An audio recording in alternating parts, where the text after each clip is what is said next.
I pledge allegiance to the flag of the United States of America and to the republic for which it stands, one nation, under God, indivisible, with liberty and justice for all.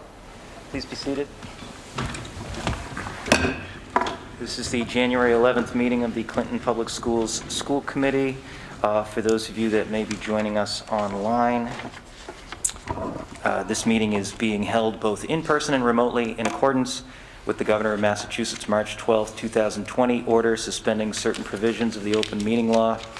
General Law, Section 20, this remote meeting is offered via Google Meet technology. For those of you that may be watching, as we go through the agenda, I will just point out that public comment has been moved lower in the agenda. It served us well in the several previous meetings because some of the information that will be shared may likely serve to answer some of the questions that people may have. But I do want everyone to be aware that we do have public comment. It's just a little later in the agenda. So that being said, can we have a motion to approve the bills? So moved. Second? Second. Motion having been made and seconded, is there any discussion on the bills? There being none, all those in favor? Unanimous. Thank you. Can we have a motion to approve the minutes from both meetings of December 14th and the meeting last week of January 4th?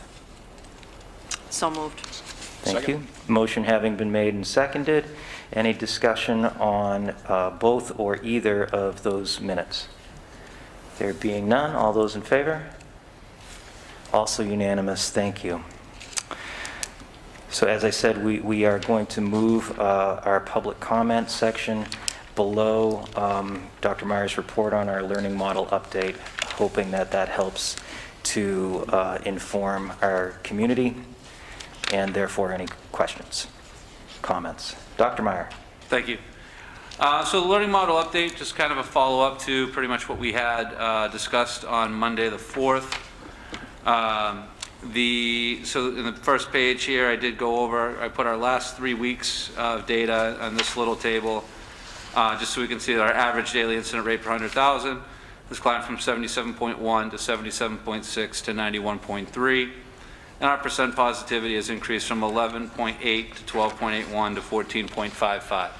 I only went back 3 weeks, but these are the 3 weeks in a row that we've now been over a 10% positivity rate. Which was one of the concerns that the Board of Health had of this now being 3 weeks in a row. On January 4th, the Board of Health met and they approved recommendations to allow the current Remote Plus model to continue, which is consistent with the state guidance. However, they requested that we not bring in additional students or move to the Hybrid Plus until the percent positivity drops below 10%, further recommending the phase in individual grades depending on how far we are below 10%. We kind of discussed what this would look like. I'll discuss it a little more later. And to allow winter sports to proceed with the following clarifications: that all members of the team, including players and coaches, will be considered close contacts and must be quarantined if there's a positive case on the team. So those were the recommendations. Mr. Bates and I were in attendance at that meeting, and the Board of Health voted to approve those recommendations. Our proposed plan, the plan I'm proposing right now, is to shift to a Hybrid Plus learning model as soon as the percent positivity falls below the 10%. The Hybrid Plus learning model would use the same as the green and gold cohorts from the fall. However, the in-person learning day would be shortened to the current Remote Plus schedule to eliminate in-school meals. I think that's one of the big changes we've had, which has been, seems to be working for us. Additionally, students learning remotely will have synchronous access to their classes throughout the day, and all students in person and remote will follow the same daily schedule of classes. So what it should allow us to do is provide more structure to those students who would be learning remotely. So if the green cohort was in person, the gold cohort wouldn't be totally asynchronous. They would still have a schedule to follow. They would still have to go to attend their classes, the beginning of the classes at least, till they got the, the lesson, the agenda for the day, those types of things. And then there might be a point where they do break off for some asynchronous work, but at least the beginning of the lesson, they're going to be there for the instruction. The phase-in priority, each building's identified the prioritization for bringing back grades to the school in a hybrid plus model. The rate that we're able to invite grades back to school shall be determined by the percent positivity rate. So for example, what we talked about was if we drop to something like 9.9, we're not just going to say, okay, we're below 10 now, we can bring everybody back. We might try to phase in like one grade in each building or a couple grades at the elementary school, one grade at each of the other buildings. However, let's say that, you know, for some reason, or even if we start, you know, before February vacation, maybe over February vacation it drops a lot, then maybe coming back from February vacation, we might say, oh, we are going to go to a full hybrid model or something like that, depending on how precipitously that drops. So multiple grades might be phased in at the same time. Once a grade is brought back, it's our intention to allow the grade to continue, even if percent positivity go back over 10. That's why we don't want to go too crazy with it. So we don't want to have like invite kindergarten back and then next week tell kindergarten they got to go home again. So our idea is, you know, we're assuming that now we should be on the downside of the holiday curve, and that we're hoping that the percent positivity continues to, once it starts declining, it will continue declining. However, if it were to like peak up one week, we don't want to have to send everybody home who's been invited back. The next page has a table, kind of goes through the priority. I put kindergarten at the top row because I think if you told me right now that, you know, we're at 9.99% and we can bring one grade back, I would bring kindergarten in. I think it's the most challenging for kindergartners to learn remotely. Also, we have additional staffing in those classrooms. They do have an instructional assistant, so it does allow for some additional flexibility. After that, Clinton Elementary School prioritized basically going up, you know, starting from kindergarten, working through grade 4. The middle school would also prioritize starting at grade 5, working up through grade 8. Once again, in that, when you look at that grade span, you're looking at the fact that, you know, to leave an 8th grader potentially home alone learning is you know, probably going to be more successful than doing something similar with a 5th grader. At the high school, we have it reversed. We had prioritized bringing grade 12 and then working our way back down. And that's more focused on the nature of obviously graduation. We have our least amount of time with seniors. We want to make sure we get them in. And then the other grades, we're going to have to worry about trying to make sure that they're being prepared for whatever the MCAS or accountability requirements that they're going to have to take, even if it's not this year, next year. But they're going to have the shortest amount of time to meet those graduation requirements, so we want to bring them in as soon as we can. The 9th grade, obviously, we have the most time left to try to help those students out. What we're proposing for some timing and logistics on this, weekly data reports are released by the state each Thursday evening. Usually they come out around 5 o'clock, sometimes later. It's you never really know. So our goal would be that on Friday morning, we would, you know, as an administrative team, we would make sure that we were clear on how many grades we were comfortable bringing back based on the percent positivity, communicate to parents which grades, if any, are being invited back to the hybrid plus model. We would ask parents to notify the school no later than Monday, by the end of the day Monday, if they intend to send their student to school or to keep them home, because we want to know who we're expecting. So even though we're inviting kindergartners back or 1st graders back, there might be families that still want to keep their students home under the remote model, which is fine. Tuesday, we would use Tuesday as a chance to just work out the logistics, making sure that the teachers, the bus company, everyone kind of knew who to expect in the building, and then we would start bringing that group back on Wednesday. So that's sort of our turnaround time to kind of say from a Thursday data report to students in the building. We'd like to try to get it going from a Thursday to Wednesday. They would come back in. One other note, student learning time regulations. The DESE has implemented new student learning time regulations regarding remote and hybrid learning. These regulations go into effect on January 19th. Remote learning needs to include 40 hours of synchronous instruction for every 10 days. Hybrid must include 35 hours of synchronous instruction per 10 days. So mostly the middle school and the high school will be making minor adjustments to their schedules. Essentially, what's been happening in a current model is that the afternoon has been more of office hours or sort of like extra help. It was clarified in the student learning time document from the DESE that those do not count as synchronous learning time. So we are changing those to, those will be changed to required classes, and there'll be mandatory remote classes. Also, as we switch to a hybrid model, it'll allow an afternoon session where the entire class would still be remote, and a teacher would have a chance to kind of check in with the entire class as a whole in one learning format. Vaccinations, just a quick update on vaccinations. Vaccinations are beginning to roll out.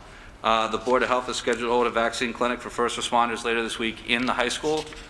Currently, K-12 educators are part of Phase 2. There's not a real hard timeline on when Phase 2 starts.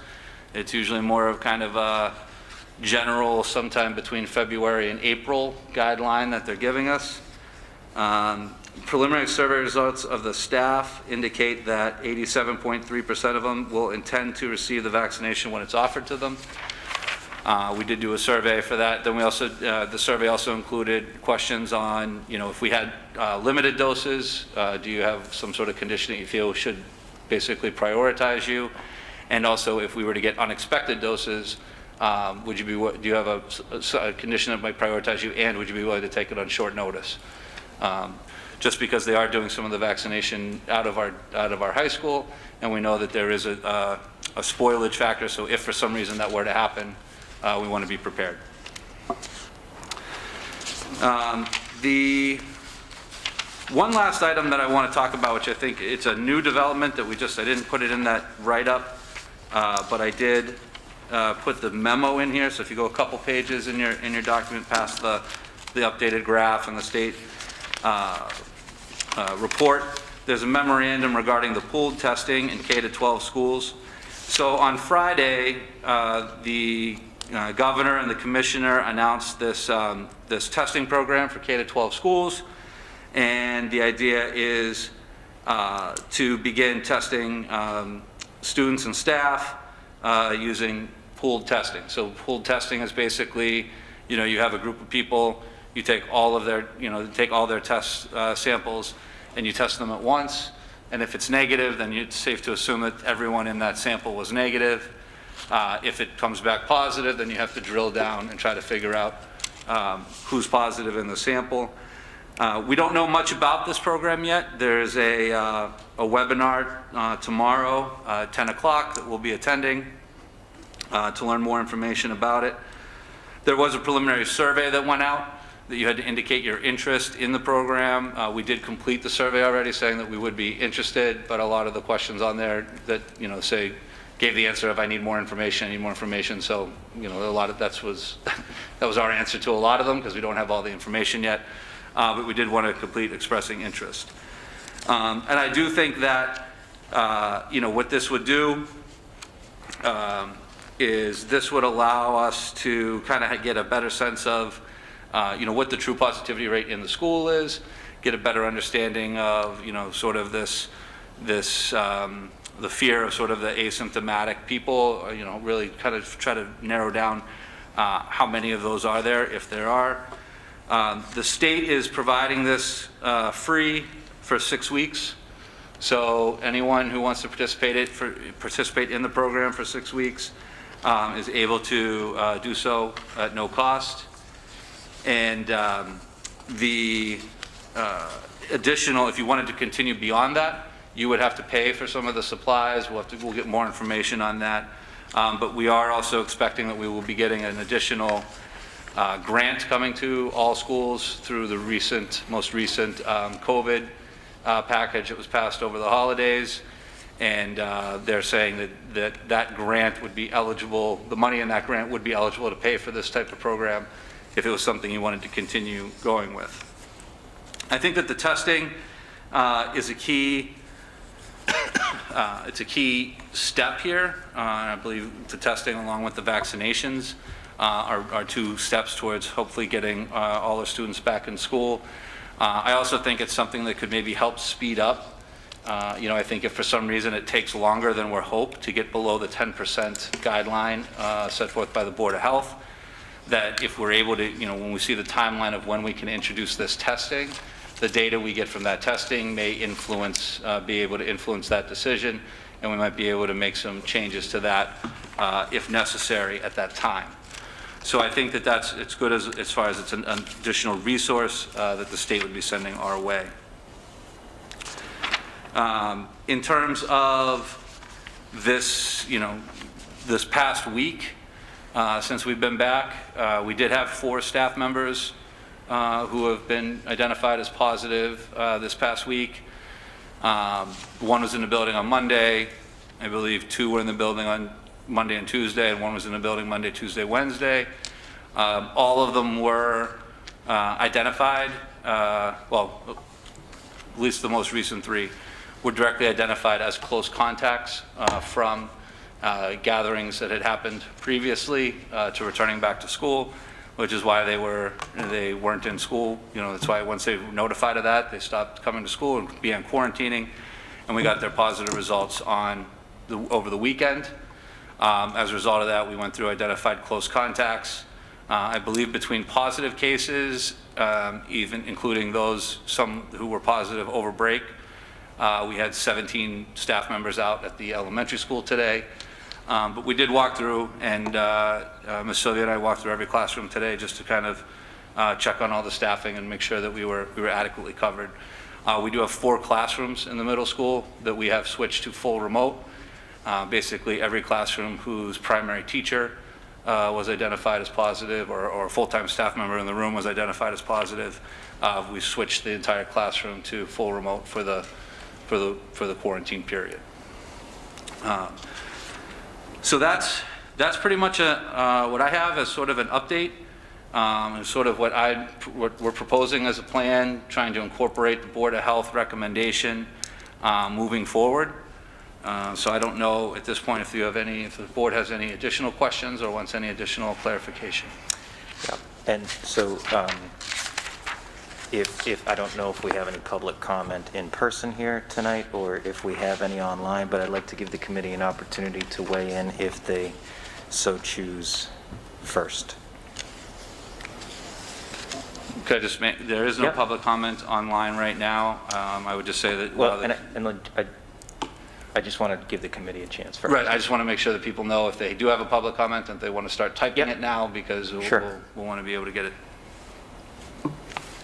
Yes. Just a question. The Board of Health, it's a recommendation, correct?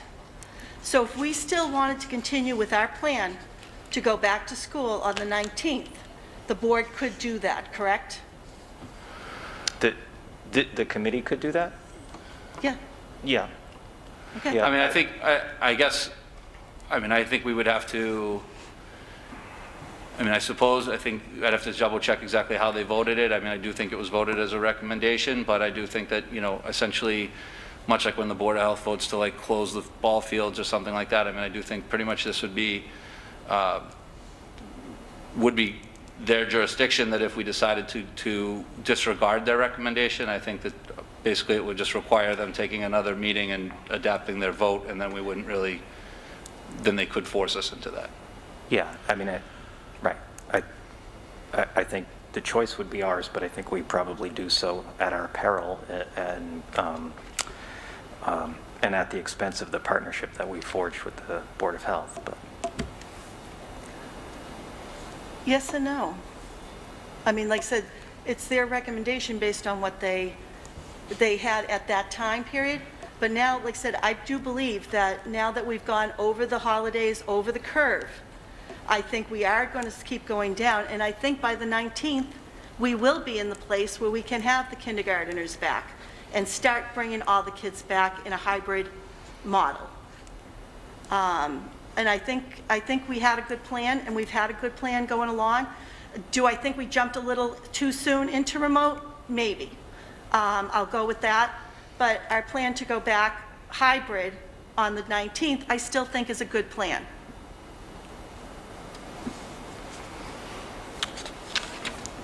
would you like to make a motion to that effect? I would. Okay. I'd like to make a motion that we do have deep respect for our Board of Health and what they were dealing with at that time that they had their meeting. But I would like to make a motion that we continue with our prior plan to return to school in a hybrid model on January 19th. Okay. Is there a second? I'll second because I have a For couple the questions. sake of debate? Yeah, thank you. Okay. Thanks. So just a point of clarification before we get into the motion. Did you want to, I do have two public comment things here. Did you want to take public comment before we get down to the learning model plan again on the agenda for voting? So if I can come back to you, will you withdraw your motion for the time being? I'll withdraw it and hear public comment. Okay. Correct. Okay, so we had a couple thing here. So I'll read some of these. Emma Abrams says, I have serious concerns about, sorry, it's from Shanna Abram. I have serious concerns about sports being prioritized, as mentioned in the last meeting. Has it been thoroughly taken into consideration that exposing the students and coaches to students and coaches from other towns will increase the exposure rate and drive up the positivity rate in our town, especially given that the numbers have risen in the last 3 weeks? It seems like it would make more sense to prioritize education and not exposing students to others in surrounding towns. So that was that comment. I have a comment from Megan Gilbert Davis, CES and CMS parent. When would we as parents get more information about the pool testing and whether or not the town will be participating? I guess, Megan, I would say that probably the next school committee meeting would be when we would really roll it out unless it was a more pressing timeline. And one thing I did forget to say that I probably should clarify now that I have that question is that you would need to give consent. So we would have to send a consent form to parents for your student to participate in the testing prior to it just sort of happening. So we would keep parents involved. Evan Philbin, Clintonian, Clinton Public Schools to transition to full remote learning as soon as possible. This is from the Emma Abram account. I have 2 daughters of special education, only one attending in person, the other has a reevaluation, which I have had to reschedule one meeting for this week already because of exposure to the therapist. Please take these students into consideration. It's a horrible feeling as a mom to have to watch my oldest daughter have meltdowns daily. Elizabeth Cisneros, parent of CES and CMS, kids need to be back playing sports. How and when is this going to happen? These kids need an outlet. Most kids, it's the sports they're into. My family and kids need sports back. And then Shannon reminded me that she's not Emma, she's Shannon Abram, PTA Vice President of the CPAC Board. Kate Moran, 17 staff members out is not numbers going down for our school population. Melissa LaJoy, thank you, school committee member who spoke about following the plan for bringing students back on January 19th. Do we know why 10% was a chosen number for the positivity rate? There are other school districts who are hybrid with over 10% positivity rates. Why can't we have that choice as well? And that's from Melissa L., CES parent. And Julie Donahue says the numbers are increasing daily, not decreasing. And Amanda Ramsden says these children are suffering, stuck inside their home all day. They are missing the essential social interaction with their peers. It's critical to their development. There are ways to do it safely. Amanda R., CES parent. So those are pretty much the comments. Yep. I think I have one more. It just came in. I appreciate the work of the school department in dealing with this pandemic and difficult decisions that have been placed before you. As a father of both a kindergartner and 2 high school age students, I confirm that remote, while challenging for a high school student, is nearly impossible for a kindergartner with working parents. At best, it's been a social connection for him. There's been little education. This is in no way a reflection on his teachers who are outstanding, and that's from Noah Bombard. And Pat Philbin says, what are the Board of Health recommendations for this week? So I did speak to the Board of Health today at length, and they were still recommending the same recommendations from last week. I had one more, Sabrina Taru.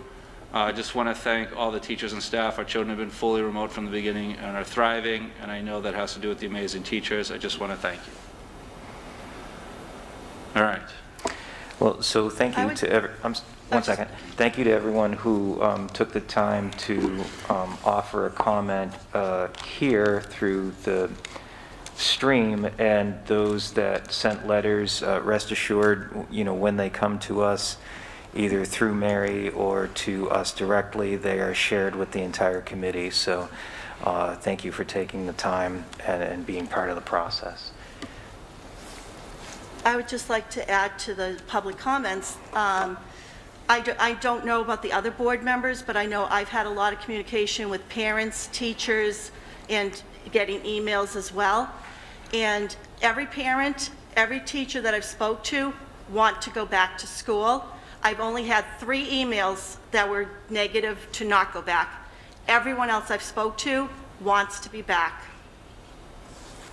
Okay. And they voted me into this office, into this seat, and I'm going to listen to what they're saying to me. Absolutely, and you're representing your constituency well. Do you want to put your motion back on the floor? I would like to put the motion back on the table that we return to school on the 19th as previously planned. Okay. Is there a second? Again, I'll second for the, Okay. Motion having been made and seconded, any discussion thereon? Mr. Chairman, and Sure. and I just want to address a couple things, and if I get long-winded, please cut me off. To the public comment about the sports, I agree with them. I think if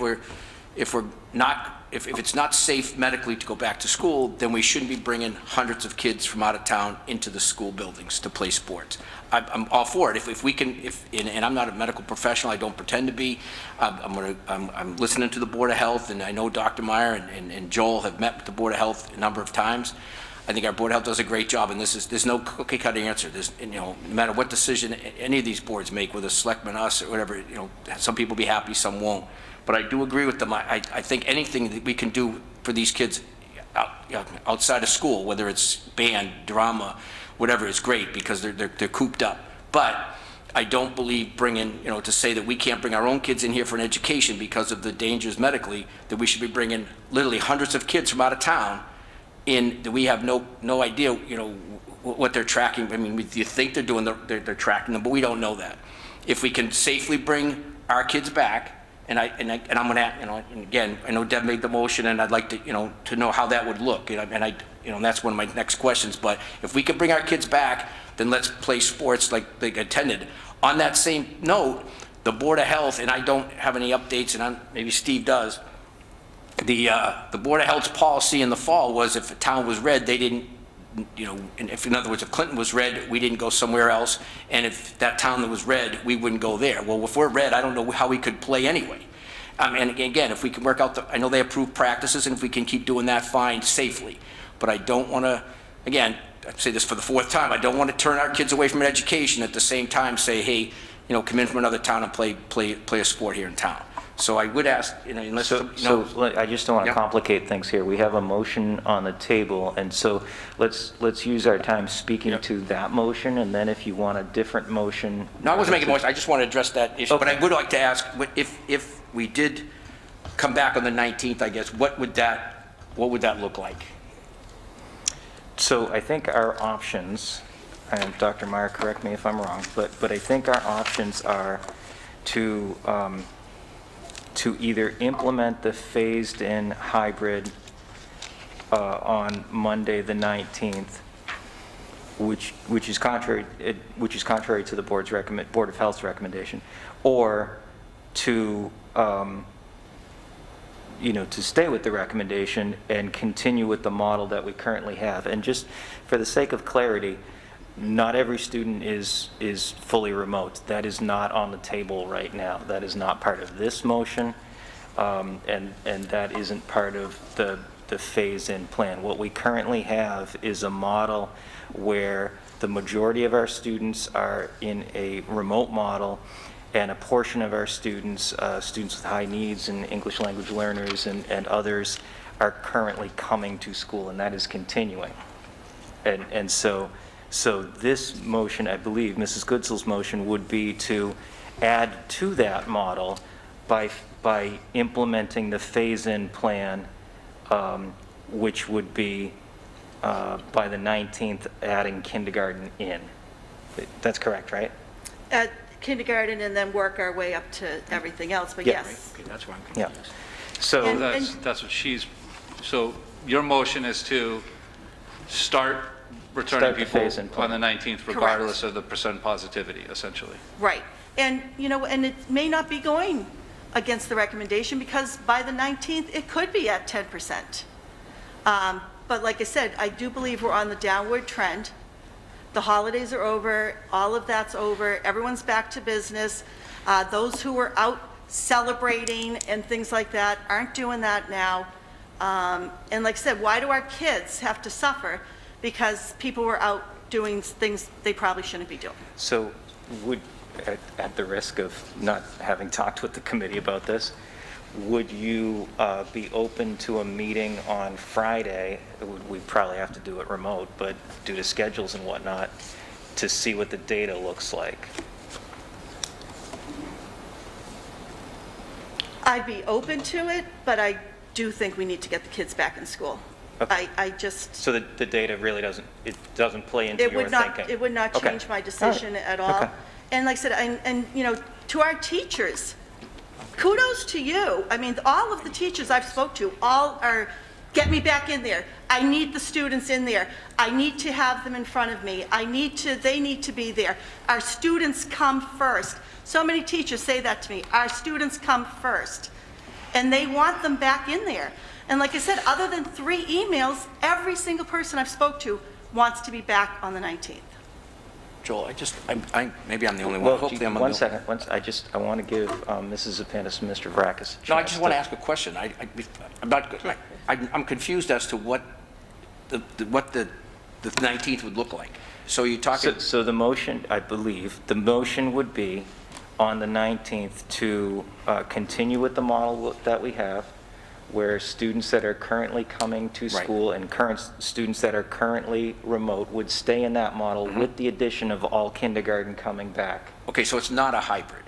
It's not that, It's hybrid plus. but it's not the green gold like we had before, correct? It's not like a Port Starboard, like, you know, No, it'd be subject to Right. the phase-in plan. It would still be green gold. Yeah. It would still have to be green gold at this point.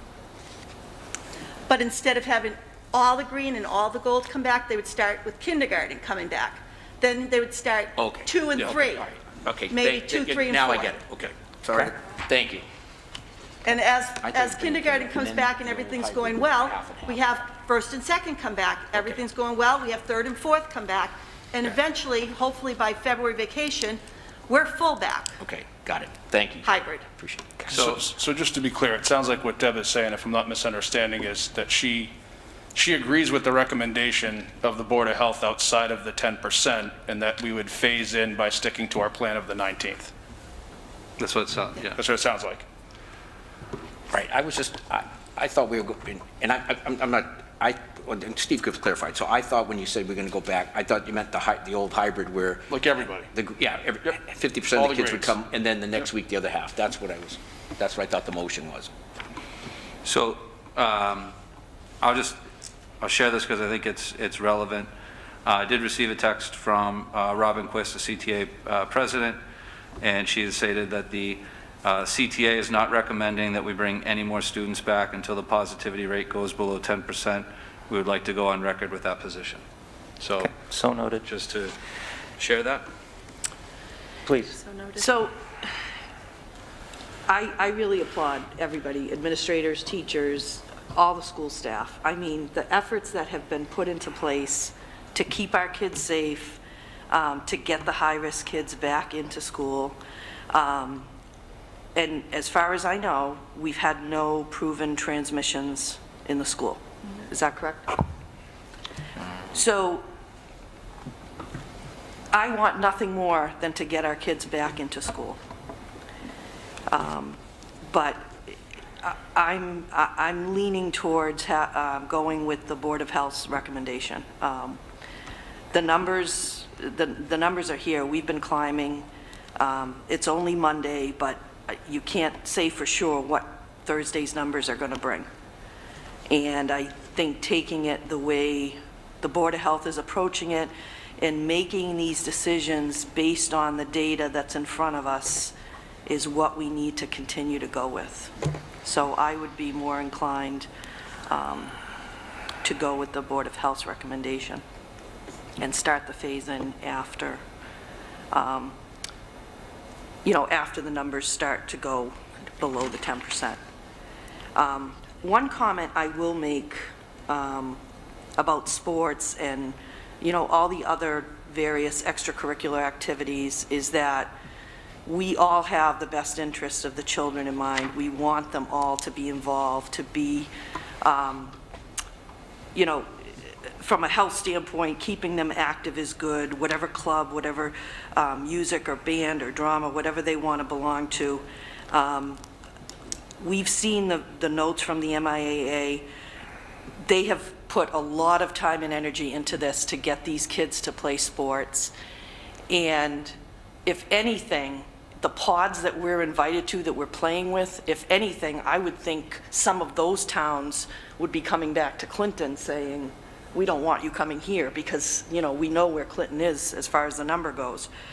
But I'm wondering if anybody has ever considered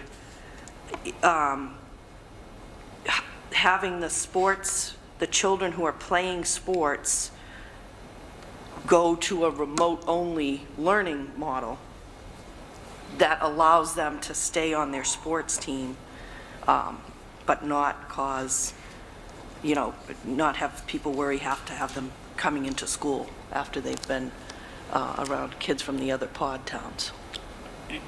Tina, I think it's a very interesting compromise, and I think that we have to, sports are just, what I don't want to see is, I don't want to see people using sports as an opportunity for a negotiation tool to drive more kids back into the school, because that's what we all want. It's not one or the other, and I've been on record as saying that before, because it's not. The guidelines are in place from the state, the MIA, the pods, the athletic directors. Hundreds of hours have been put into this to make sure that the kids have whatever it is we can offer to them and allow parents to make proper choices. When we make choices on learning, we're sort of making them for you, and with you, right? But when we make choices on sports and we vote on the opportunity for the outlet, we're not doing so by saying you have to play sports. That's a parent's decision with their child. They got to figure that out as families. So I don't want to see, it shouldn't be one, if one doesn't happen, the other shouldn't. But I do like where you're going, Tina, because if your child wants to play sports, maybe there is an opportunity for a potential compromise to say during that season or during that time, should they consider being in the remote pod? And quite frankly, if we're going by the recommendation of the Board of Health, until we get below 10%, those kids aren't in the school anyway. They're not even there. So I don't want to conflate the issue, because I think that there are two separate things at work here. We have a motion on the floor that we're discussing about returning to school with the phase-in, the hybrid plus phase-in plan, contrary to the Board of Health's recommendation, which is fine. We can debate it at length. If we want to have a separate motion about continuing with athletics, then I think that should be a separate motion. I understand that it sort of gets all jumbled together, but I do see them as separately. So anything further on the motion to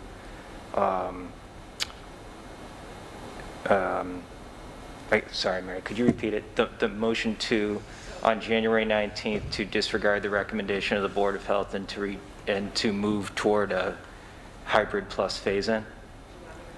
Please.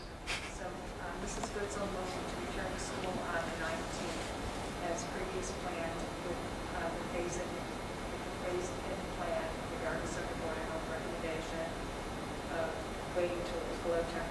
Mr. Bailey is second. Thank you. All right. Any further discussion on that motion? Joe, I'll just think, and I know you brought it up with the Friday.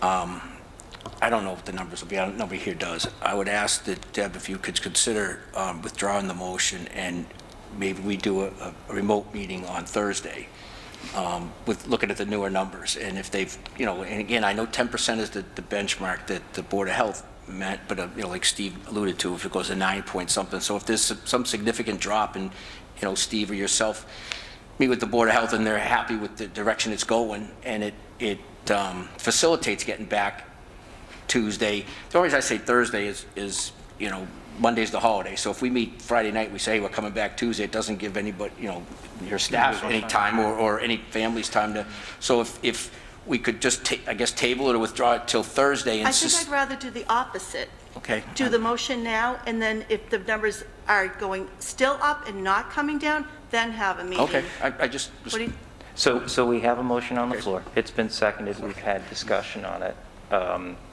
I think, let's take a vote and see where we are, and then if we need to,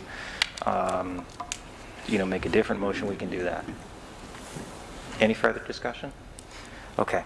All those in favor? Opposed? actually, I'm not, I'm going to abstain. 'cause I'm- Abstentions? Yep. Okay. 3-1, the motion's defeated. Now, I don't know if this is a motion, and please, again, correct me if I'm, I'd like to make a motion that we plan a emergency meeting or a remote meeting for Thursday, whatever time, pending the numbers from the Board of Health, to address that same motion, whether we go back into the initial plan come the following Tuesday. And that's my Okay. motion. So the... And please put that in some type of Yeah, no, that's okay. format So, for us. no. So Mary can, right. Everybody's doing fine. So you are moving to that the school committee has an emergency meeting. See, the problem with Thursday, I'll just say before. Numbers might not be out. Yeah, they didn't come out until Okay. late Thursday this past week. So, Then Friday's fine. I mean, I'm just looking at the lead time, but I guess they can plan for both. could we do Friday at noon? I can't do Friday at noon. Yeah, Friday's good. I was just trying to look at but I guess if you got a... No, I understand. Yeah, Friday's fine. I guess I want to just Please. discuss. Okay, so we wait till Friday, and the numbers come out. I didn't see the update today of how many new cases were today. We're down 2 from Friday. Okay. But I can't imagine that 14.55% number is going to be anywhere near the realm of 10%. I think there's going to be a lot coming off, because a lot came on all at the same time, and they're all going to drop off at the same time. But That's common the sense. increases over the last 3 weeks have been pretty steady, where it went Because from... we had Christmas and we had celebrations, all parties in between. We've had stuff going on in town, and then we ended up having New Year's. So we expected it. We knew, common sense tells us we were going to go up. But like I said, now I do believe... So, we're going down. okay, so is there appetite then for a motion now to move toward this model if the data supports it? And the reason I ask is because it's not that the data doesn't matter to you, but it was kind of irrelevant in terms of where you wanted to go with the first motion. So if Friday doesn't make a difference, I don't know what the point would be in having to consider what the But new data might look like. But if we met on Friday, it may sway other board members to say, you know what, the numbers are going down drastically. Maybe going back is a good idea. Okay. Yeah, that's kind of my point. I don't know if it'll get to 10%, because I'm not, whatever, I'm Okay. not a math whiz here. And none of us, we can speculate all night long here, and there's a game on at 8 o'clock. But I think, what's the harm of scheduling the meeting? And if Thursday, if they do come out earlier and they haven't, we can just cancel it, correct? I mean... No, Okay. because you have to post the meeting so many... We do have to days. post it in Okay, advance. but then we have it, and we say, hey, it didn't work, and we waste 10 So let me minutes. just, before we go any further off the rails here, Yep. Dr. Meyer, Mary, do we have the capacity to have a potential meeting on Friday? I can post it tomorrow. Okay. And it's remote, right? I don't know how we could do it otherwise on a, Okay, no, I'm fine with that. I'm getting the hang of that now. so just let's be clear on this. Yeah. So the necessity of the meeting would be if the percent positivity rate has dropped precipitously to the point where we can entertain this, Yeah, I think so. right? Yeah.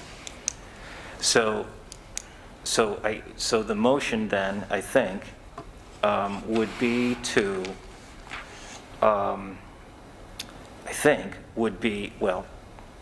so I think here's the compromise, that we would move to continue with the Board of Health's recommendations that we agreed to on Monday with the stipulation that if the numbers, we hope, Thursday afternoon, drop to somewhere in the neighborhood of 10%, then we will meet and reconsider it. But to not have a motion on the floor now, if we don't have a meeting Friday, we've already decided we're going to continue with the Board of Health's recommendations. Is everybody clear on that? I think so. Okay. All right, would someone like to make that motion? So just for clarification, what's the vehicle that we plan on?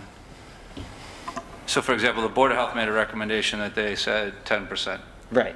So we're saying that regardless of their recommendation, if you felt that it was at 12% and you wanted to say we're going to bring kids back on Tuesday, you wanted to make that decision Friday, independent of the Board of Health. No, I'm saying that if it drops to 10%. Well, if But if Well, it if it drops drops to to 10%, 10%, then we don't need a we're meeting. within the Board of Health's recommendation anyway. Well, then, I guess that's the motion then. Then, so the motion then would be, Significant, and, you know, if Yeah. we'll get some input. I think at this point, like, the easiest thing to do here would be, let's recommend to accept the Board of Health's recommendation until the next school committee meeting, which is 2 weeks from now. That'll give us 2 data points. We can see if there's trending, not one data point that says it went from 14.5 to 12. Maybe we can see it went from 14.5 to 12 to 10, to make to Deb's point, where maybe the data is moving, right? And then we're here every 2 weeks. So, you know, we've been following the data all along, and we've never not stopped for an emergency meeting if the data told us to do something different.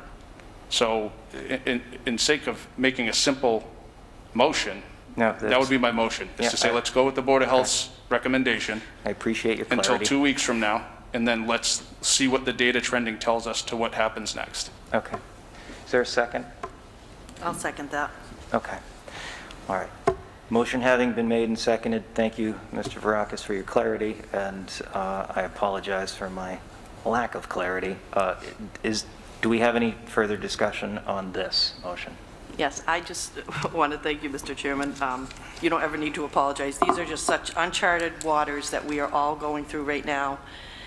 Sure, everyone that's sitting up here, we all have the same best interests of our children and all of our staff members in mind as we make these decisions. They are very hard decisions to make.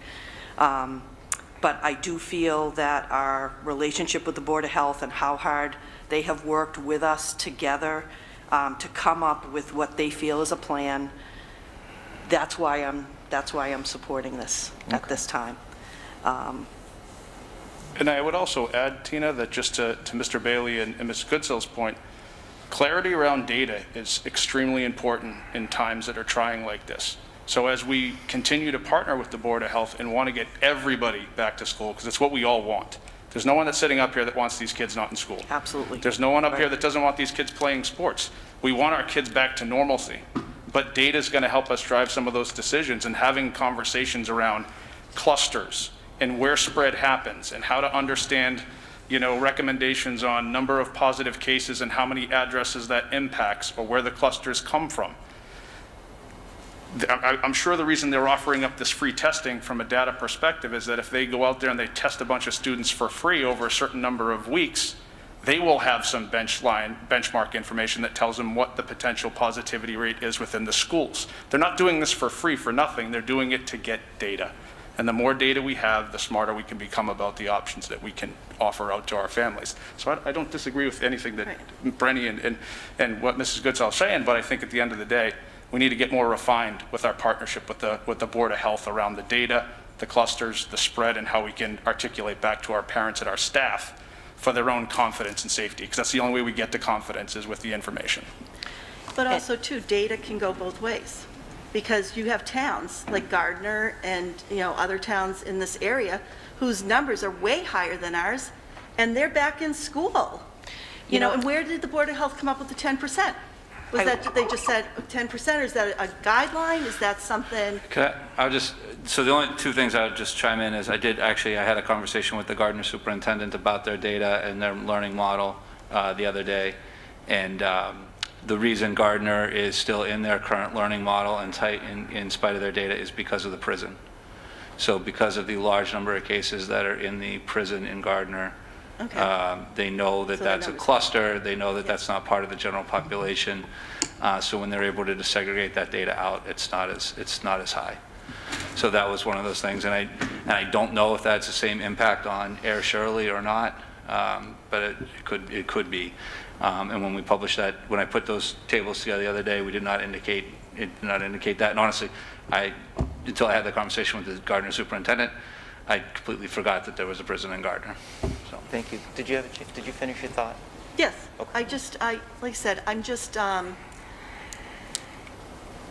my heart breaks, because like I said, you're talking to these parents, you're talking to these teachers, and you're talking to these kids.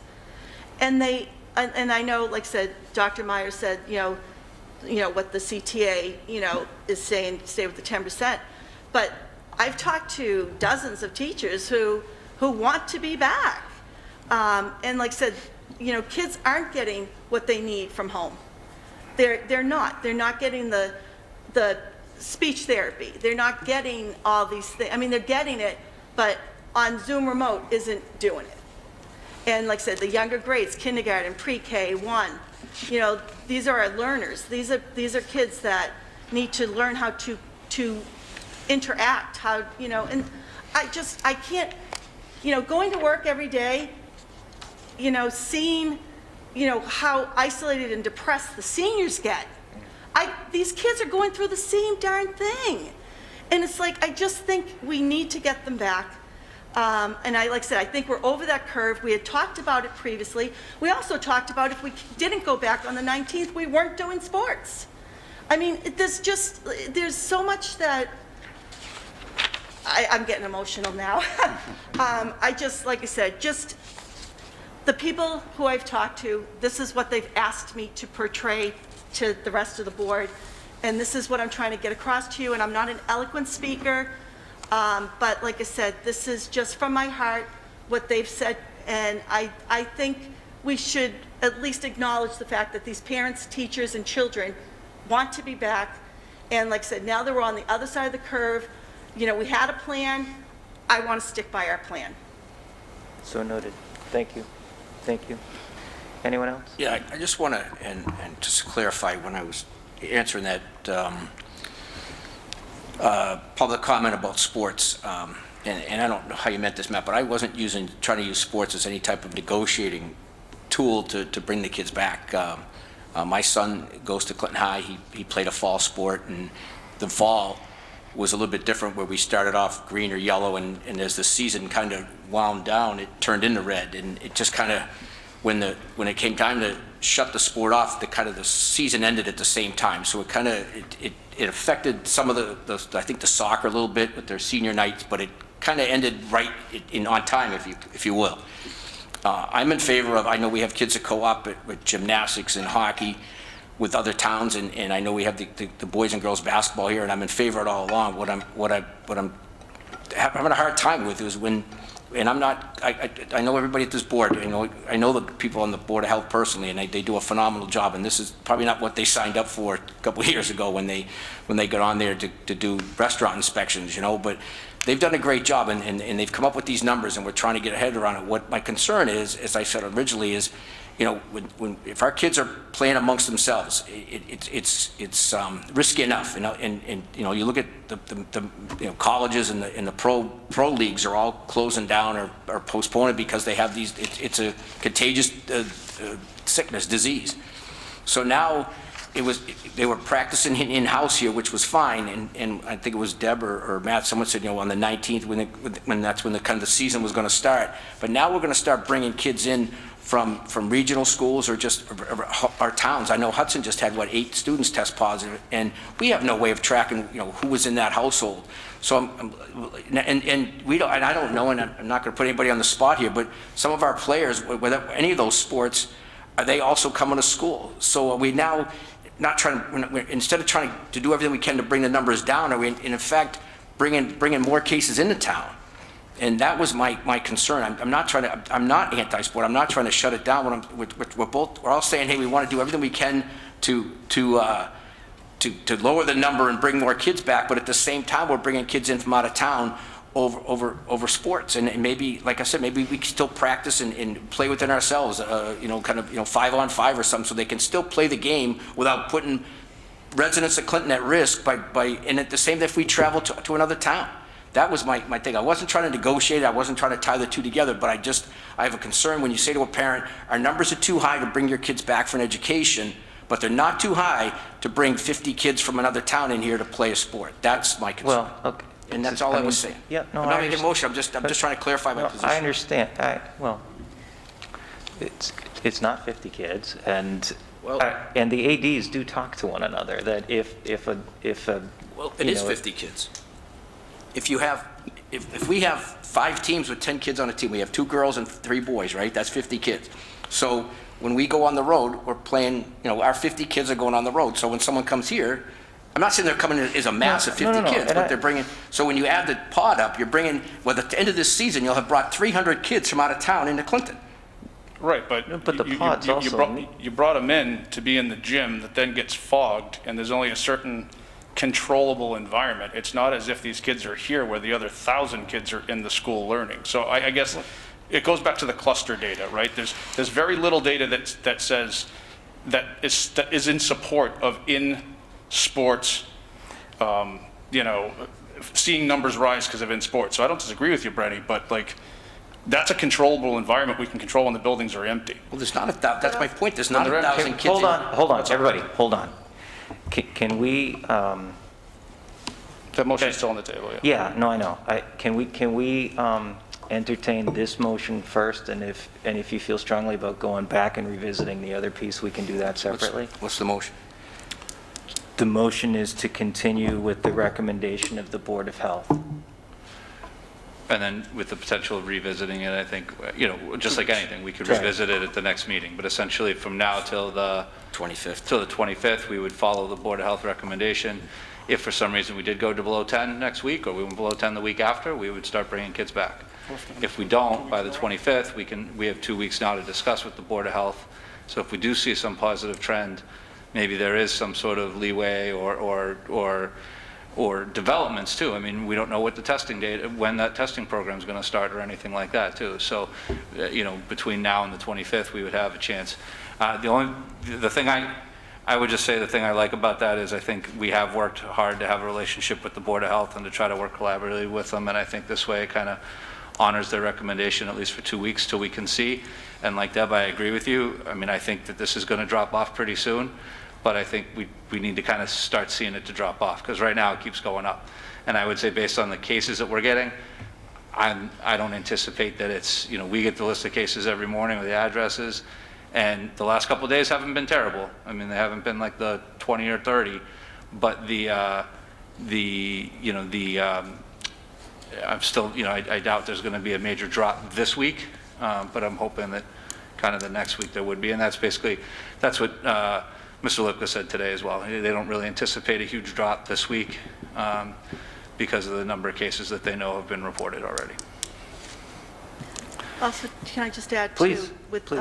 what Mr. Braca said about the MIAA, all those rules, regulations, all the protocol that they put into place. We put the same stuff into place in the schools too. So like I said, I think if they're playing sports, we're in school. We've got the distancing, we've got the sanitizer, we've got the air filters, we've got the classroom filters, we've got the spacing, we've got the, everything that they have in place, we have in place plus. So, I mean, I just don't see why, okay. Okay. Mr. Bailey, do you want the last word? I feel like I cut you off. Sorry. Yeah, I don't know what I was thinking. No, well, a couple things. First of all, there's not 1,000 kids in the class, in the building. That's my point. If we had 1,000 kids in the building, then I wouldn't have a problem with playing sports. But, there's nobody knows, and I say, can they get it on the basketball court? We don't know. I mean, they clearly can because the colleges are getting it and pros are getting it. And I agree with Deb in the fact that you can't tell me it's safer to be, the gymnastics or hockey or basketball. It's safer to do that than it is to be in a classroom when you're socially distanced and you got a mask on and you're not. And if the gym is that safe, why aren't we doing phys ed or recess or even feeding the kids. And I get it. I'm not trying to get an argument here. I I understand. know there's not a, like I said, there's not a cookie cutter answer. There's not a, we can't get together and say, yep, this is the end, this is going to solve everything.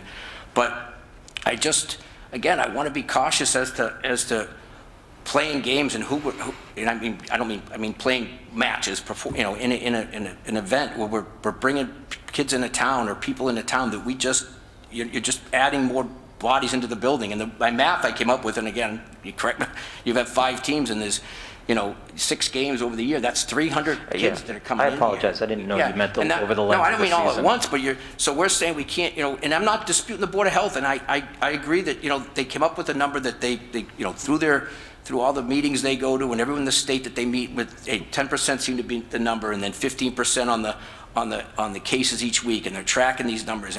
But we voted, 3 months ago to go fully remote when we had 33 cases over 2 weeks. We now have 233 cases, and I don't know who on the board said at that point we voted remote 3-2, and it was health trumped everything. And now all of a sudden we're at 233, and health trumps everything except for bringing athletes in. And I think the message, and I'm not anti-sport. I think it's great that the kids are doing something, but I think the priority here has to be education. And if we're saying, you know what, those 50 kids, and it's not just the sport, they're getting to practice and see their friends every day. But yet the other kids that are at home and they can't get in here because of the virus and then the pandemic. But if you're an athlete, if you could play any one of those 3 sports I mentioned, hey, come on, you can see your friends, you can practice, but everyone else, I'm sorry, you're going to have to stay home because we're concerned with the virus. I just think it's a conflicting message is all I'm saying. Thanks, Joel. Thank you. All right. So the motion is on the floor. All those in, So this motion, I'm going to say there's no further discussion.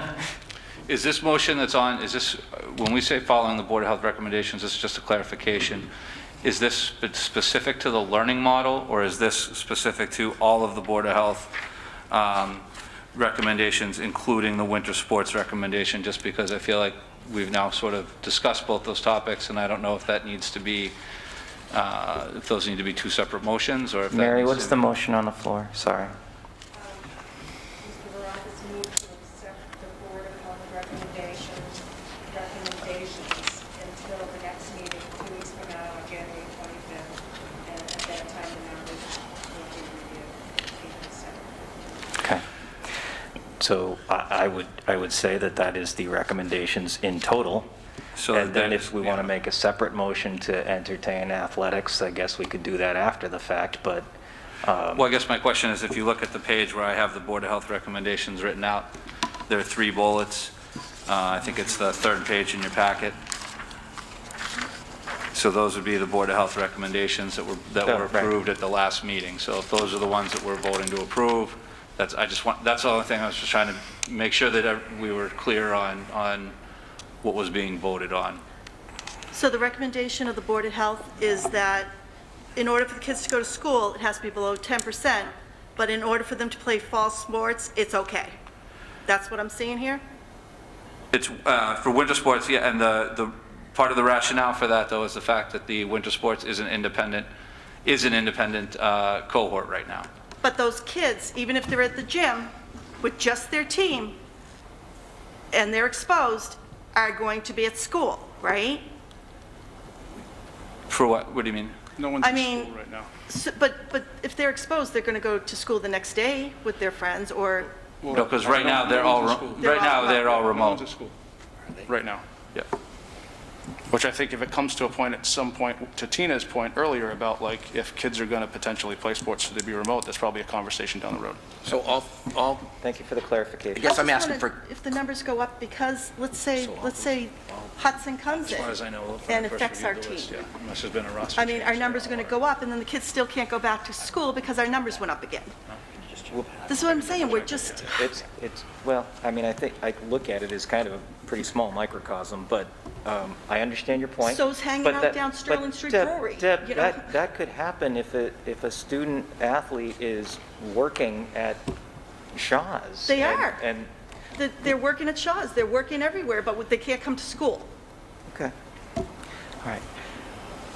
Joe, with that motion, and step out, no, I just want to, I'm looking at the Board of Health recommendations, and I brought this up earlier, so Yeah. I don't know if you want to get with the Board of Health or Steve, just to clarify their policy from the fall, just so our AD knows. So in the fall, if you were red, you couldn't go play, you could, whatever. Can you just ask them if that's still?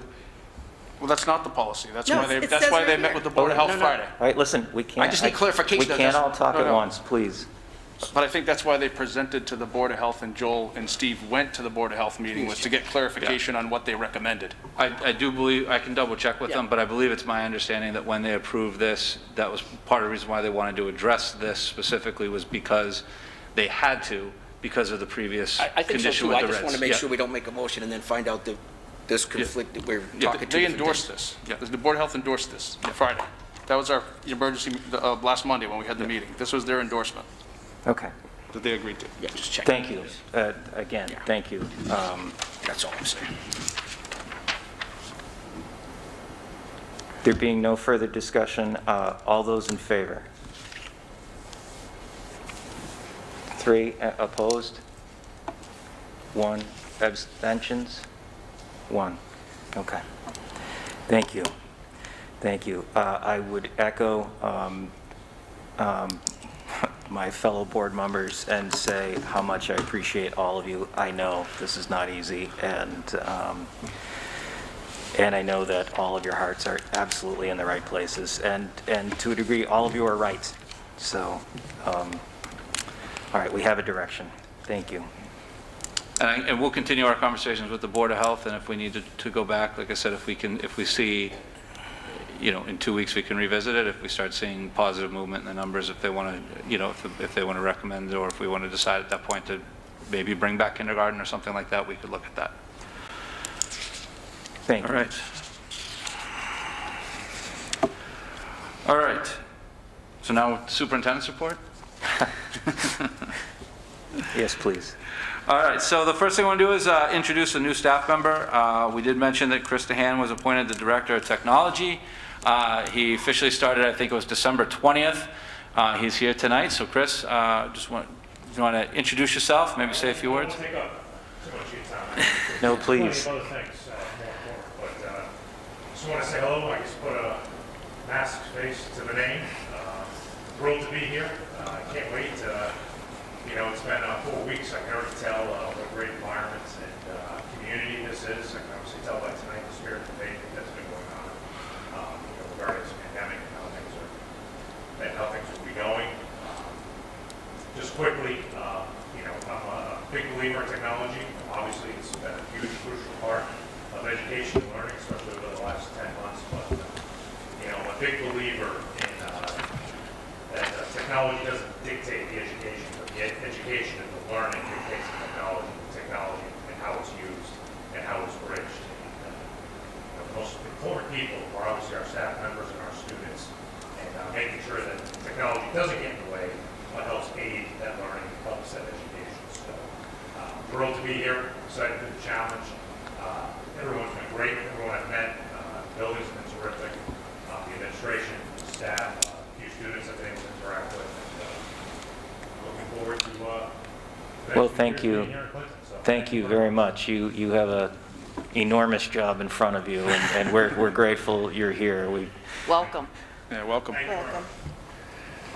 I think Chris has done a nice job stepping in, and really, it was great. It was kind of an awkward start date. He started right over when the vacation started, but it gave him some time to really kind of inventory the schools and kind of get a chance to sort of assess the status of our technology and our infrastructure.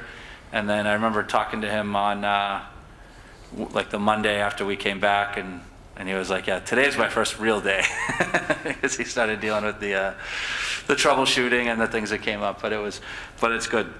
We're happy to have Chris on board. The next update was just facilities director. Not a huge update on that, but I know the committee has met and done some first round interviews. We're just kind of wrapping up the first round, I think, is a fair way to put us. And we're hoping to kind of move on that quickly. I know Mr. Bailey and Mr. Barakas are on that committee. I don't know if there's anything that you want to add, or if that's No, just it's been also great to work with the committee and have Alexis on board, you know, with her, this being one of the first things that she's tackling. So I think it's been organized well, and we're excited about the opportunity of finding the right person. Great, good luck. Keep us informed. So just a couple quick updates. So FY21, there is a handout in here. It's another memo from the DESE on assessment and accountability. And it is just talking about basically how they're handling MCAS this year.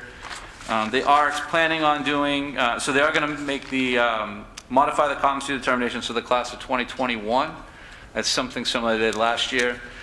So if you remember a few weeks ago, we were talking about needing to get seniors in the building who had not passed to take the retest. We do not need to do that right now. As long as those seniors are enrolled in a similar class and they pass it, they can meet the competency determination that way. They plan on shortening the testing for grades 3 to 8. And really, I'd say that the emphasis and the way the commissioner described it in our call last week was that, you know, they want to go through with the testing because they think it's very important for us to get a sense on where our students are and how has this sort of impacted them over the last year. But I think that the focus is not necessarily going to be on accountability as much in terms of, you know, ranking schools, but more on how do we support student learning.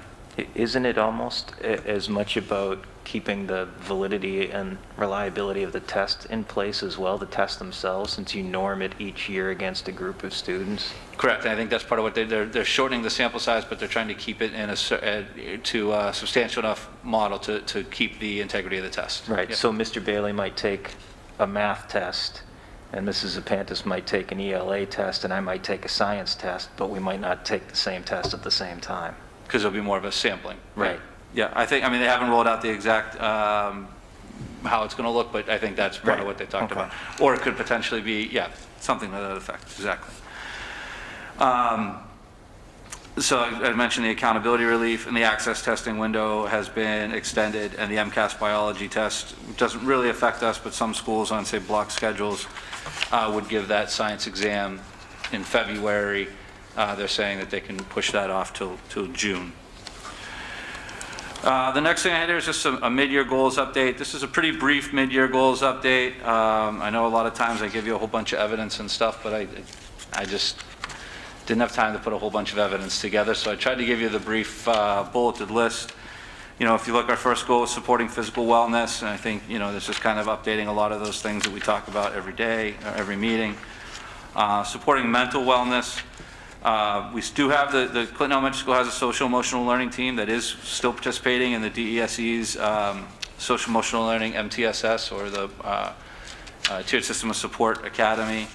They're looking at implementing some things like mood meters and emojis for students to help identify how they're feeling.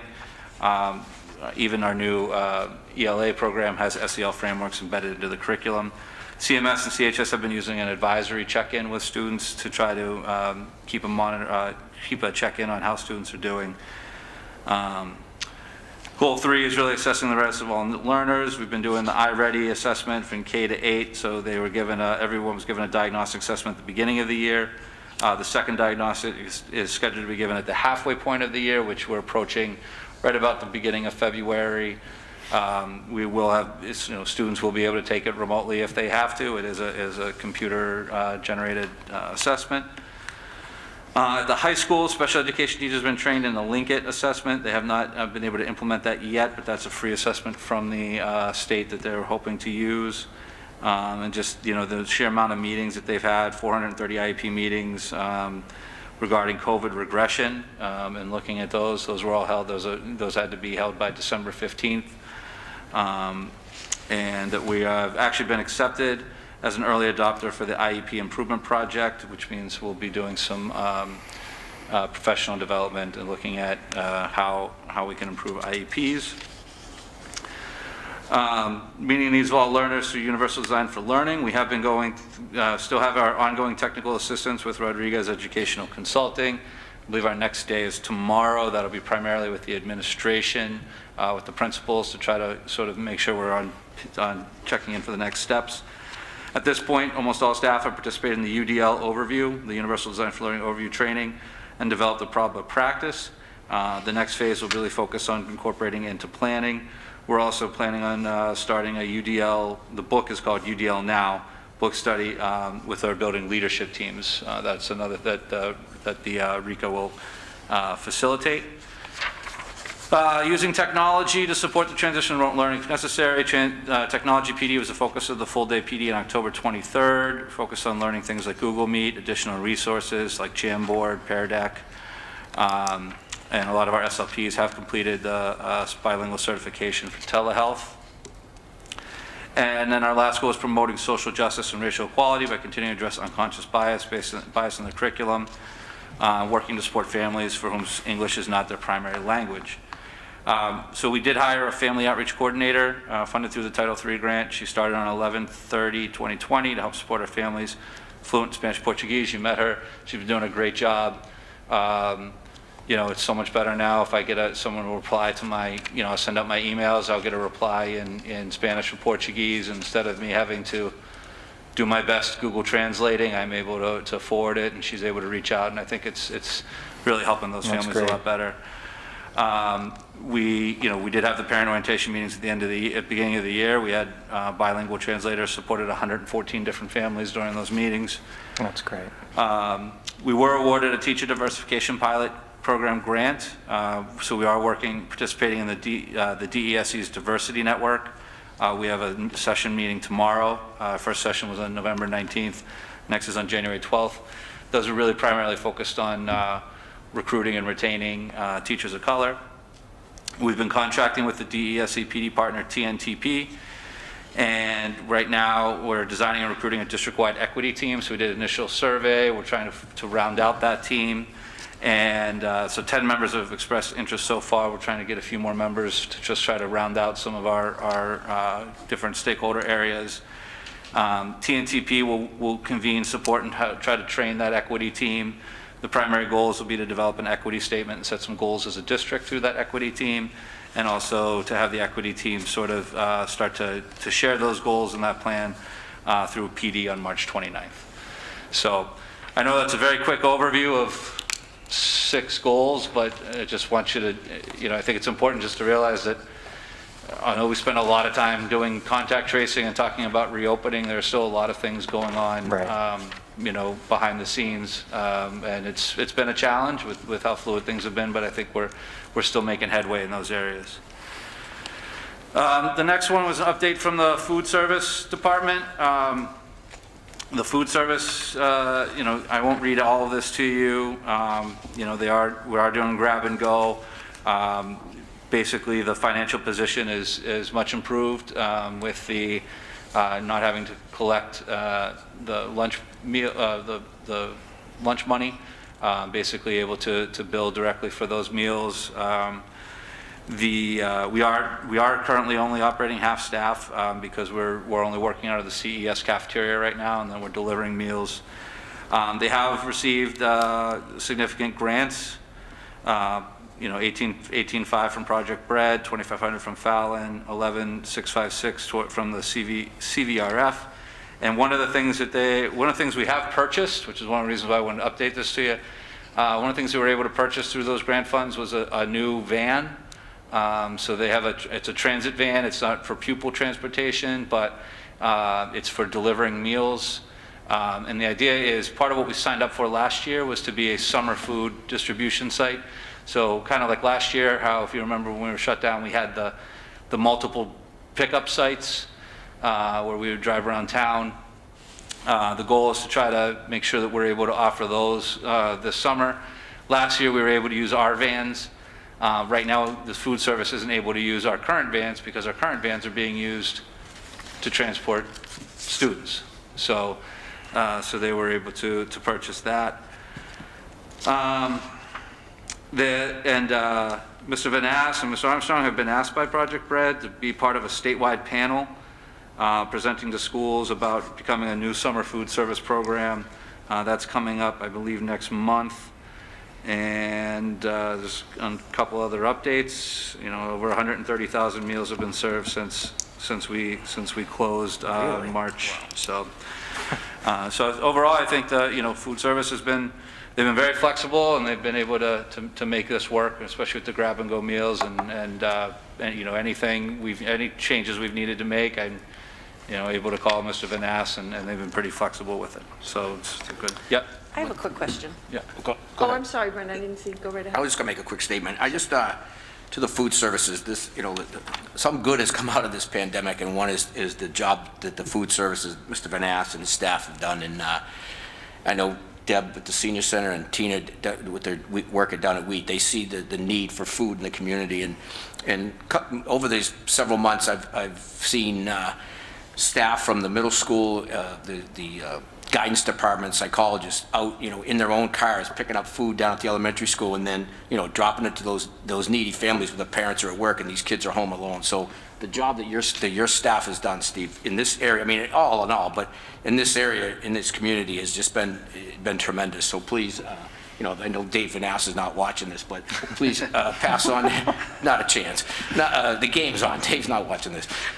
Please pass on to Dave and his staff and all your, anyone in your administration that's going out, in their cars, passing out, giving these food and feeding the community, would just thanks from me anyway. Here, here. Thanks for bringing it up. It is wonderful. I guess that's where my question stems from is, so as far as the free meals go, how are we're covered through the rest of this year, or has there been? I believe it's through the rest of this year, and then we should be able to offer the free summer meals through the summer, regardless, because we're a summer feeding program. So what we're working on right now is really still trying to clean up our data, try to identify all of our students to see, hopefully even after maybe some of the pandemic waivers go away, if we would be able to revisit the community eligibility provision to try to continue with the free meals. So we are working on that as well. Thank you. All right, two quick financial things. The first one, I think would require sort of a vote, the FY21 budget revision, and it's really 3 line items. So you have a copy of the FY21 budget. The version D approved budget is, the 4th column is what was approved at town meeting. And then if you look at I guess it's the 7th column, it says revised January 2021. If you go to page 1, 2, 3, I guess they have numbers. Page 3, what you'll see in the 2305 classroom teachers line, you would see that there's an increase to CES classroom teachers by $265,156, CMS classroom teachers by $221,879, and CHS classroom teachers by $215,986, for a total increase of $703,003. What that represents is the additional, remember the special town meeting? They voted to amend our budget to increase the budget. This basically is the amount of money from school choice that we no longer need to use from school choice because we can use through the appropriation. So this is just sort of the cleanup final accounting end of the result of the town meeting vote. So if you guys are comfortable with that, essentially what we did is we looked at, there's staff, basically what was in the school choice line was staff. So we moved those staff to the appropriate school. So if you guys are comfortable with that revision, if you want to make a motion to accept it. Would someone like to make a motion to accept the revised FY21 budget? So moved. Second? I'll second. I only do the adjournment one, but don't. You can do that too. Okay, Motion thank having been made and seconded, any discussion? There being none, all those in favor? All right. Unanimous, thank you. All right, and the only other thing I wanted as a financial update is we are working on the mid-year update, trying to encumber everything. Now that we have these budget revisions, we'll incorporate those budget revisions, and we should be able to give you a mid-year update on where we are in the general fund on our January 25th meeting with our midway point actual expenditures and our encumbrances for the rest of the year. Thank you. For FY22, 2 things on here. The first one, in your packet, there's a preliminary calendar. It's just a draft. There's no PD or anything on it at all. It is a basic calendar. Basically, we just mapped out sort of where the holidays, where would day 180, where would the first day typically be, and where would day 180 101 or 180 and 185B.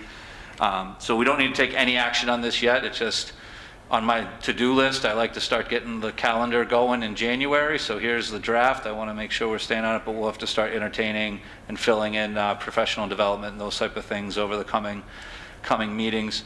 But you feel free to review this, and if you have any specific questions on any of the holidays or breaks or starting days, we can revisit those in the future. And then just a reminder that our preliminary budget for FY22, our plan is to get you a preliminary budget on February 8th, and meeting with all the building principals and the directors individually on Wednesday to review all their requests as we go ahead and try to build out the FY22 budget, so that we can at least get, like I said, it'll be a preliminary budget. Like normal, we build a preliminary budget based on what we think it would take to successfully run the district, and then as we start getting financial information, we'll try to merge those, what we think we need with what we think is appropriate funding or acceptable, the expected funding, and try to come to some consensus there. So I think that's all I have. Jeez. Is that it? Thank you. Any questions for Dr. Meyer relative to anything presented under his report that hasn't already been asked or brought up? I just have one quick question. I know that I read somewhere that the Board of Health is having a clinic for first Yes. responders for the Yep. COVID vaccinations, but it reminded me about this whole flu shot mandate for our students. I was just wondering where we were with that. I'll have to look into exactly where we are with that with the numbers, but they did push the deadline out. So originally it was December 31st or whatever, and they did push it out to, it's either February 1st or the end of February. I'll have to check with our nurses, but I can get more information on that and just double check where we are on that. I know we've sent a few communications out, and people have been getting us stuff in, but I can follow up on that. Thank you. So I know that we just met last Monday, and at that time, we didn't have any updates from committees, so I don't believe that we have any right now. And I know that negotiations, your next meeting is the 14th. Joe, I just have one. Sir. I'm not sure if it falls under, the subcommittee I'm on with the town property. So I don't know if that falls under facilities or if it's separate. Anyway, we met last Wednesday. It's the first one we had. I did tell Steve that, and I didn't do it, but I will send an email to the chairman and to Steve to share with the board. Okay. There's two This properties is that they're... the town surplus. Yes, so there's committee. two Okay. properties that they're concerned with, or asking about with the school committee, and I did mention this to some of you guys, but anyway, I just want to send it to Selectman Deval first to make sure that when I get out of the meeting, we agreed, Yeah. and then I would send it to you guys and kind of give you and we're meeting again next Wednesday, so I'll send it, I'll try to get to you guys this week so you can read it over, and then if you got something, then I can bring it back to the meeting Okay. on Wednesday. Thank you. Thanks. I'll get that to you, Steve. Anything under old business? Nope. Anything under new business? Nope. We have a motion to adjourn. I'll make that motion. Second? It's my job, Jan. All those in favor? We stand adjourned. Thank you, everyone. Thank you. Thank you very much. What do you think the score is? Do you want to know? Well, I'd like to see Ohio State win because I hate Alabama, so I'm going to go Ohio State 10-7. Well, it just started, though, didn't it? Because it always started. Oh, yeah, that's probably just, right, it's not really 8 o'clock. Yeah. 0-0.